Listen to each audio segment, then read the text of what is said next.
Yo guys, what's going on? I'm Tim Kelly. This is The Real Sports Talk. Thank you guys for tuning in.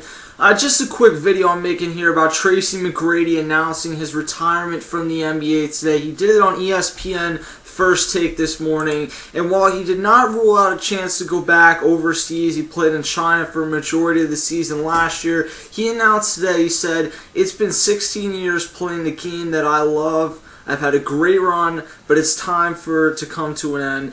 And basically he said that he's happy with the spot that he's at, that he knew that while he still felt like he had something to give, he wasn't given that chance, and I think we saw it in the NBA Finals. The Spurs had him on the roster, but it wasn't even like they considered playing him in an important moment. They had him on the roster, and that was about it. He was sitting at the end of the bench, and essentially Tracy McGrady said that he isn't sticking around to be that guy on the end of a bench just to try and get a championship ring. He holds himself to a higher standard, and the way that he has played over the last few years doesn't reach the standard that he planned to be at and that he was at for a long time in his NBA career. Tracy McGrady really had a great NBA career. It began in Toronto when him and Vince Carter were together in the late 90s, but it really took off when he went to Orlando in the early 2000s. 26.8 points per game, 25.6 in 01-02, and then 02-03 was probably his best season. 32.1 points per game, still shot nearly 46%. That season grabbed 6.5 rebounds, just an incredible season that Tracy McGrady put together. And there were really a lot of years, whether it was in Orlando, whether it was after he got traded in the Steve Francis deal over to Houston, Tracy McGrady played at an MVP type level for a good amount of his career. I think the thing that may hold him back ultimately from being a Hall of Famer isn't that he never got a ring or that he never got out of the first round of the playoffs really by himself. I mean, I know he got out with the Spurs this year, but I don't think that anyone really counts that. While that could have helped his legacy, I mean, it certainly wouldn't have hurt his legacy.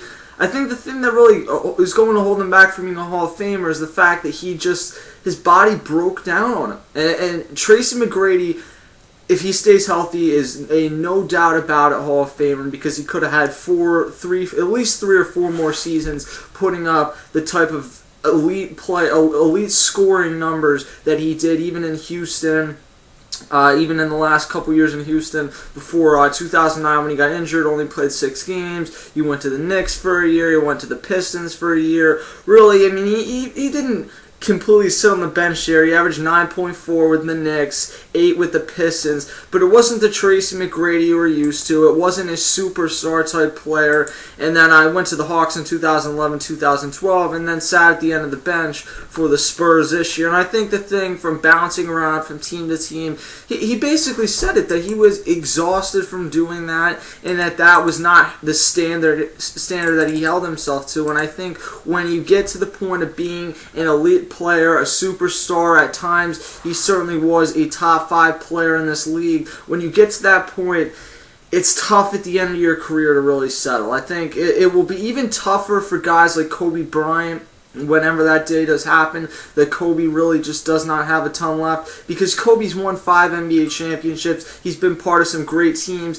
and it's almost like for Kobe, why hang on? For Tracy McGrady, it's different, because I think he wanted to hang on because he still felt like, even with the Knicks, that he was on a team that was respectable. Actually got traded in the Knicks at the end of the season. So let's go to Atlanta. That he was on a team that was a respectable team, could maybe do some damage in the playoffs, and he could say, you know what, I didn't have great playoff success in the middle of my career, in the prime of my career, but at the end I did get over the hump. I was still a key contributing member, and it never worked out because of health problems, because of the fact that he just didn't start at the end of his career. So Tracy McGrady retires Hall of Famer. I say probably not just simply because of the fact that the sample size is pretty short, but you can certainly make a case that he is. I certainly don't think it's a no doubt about it, not a Hall of Famer. I think that there is a case to be made for Tracy McGrady as a Hall of Famer. So let me know in the comments section below. Hit me up on Twitter at CashKelly_TRST, Facebook.com/TheRealSportsTalk, and Section215.com. I'll catch you guys next time.